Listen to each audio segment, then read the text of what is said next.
This was the first time installing ATV tires, and I had a hard time getting the bead to seat on the tire, and air would just pass by. So for the back tires, I decided to go ahead and use a strap with a crowbar and twisted it, and I got those two tires on.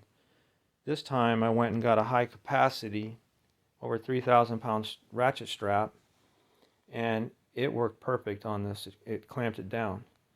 I will caution though that you let the air pressure out before you release the strap. Okay, it can release on tension.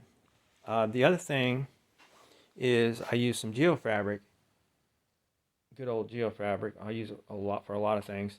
I wrapped that around about 80% of the tire, and that allowed for movement on the strap so that it would uniformly grip the tire, compress it. It was perfectly gripped. The third item was Tru-Flate. Tru-Flate is some really good stuff. It actually allows the tire to install easily with a hand changer like this.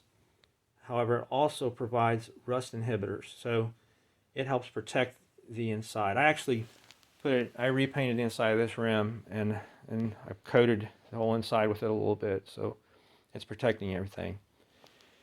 And this is the duckbill mod I used for the Harbor Freight. I built it out of some metal I ordered online, and it works real good. It's a little overbuilt, but it works good.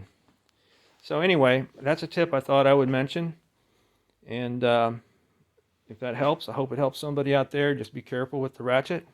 I think it'll work for you. This type of ratchet also has a hook, so it works perfect. Anyway, take care and have a great day. Bye.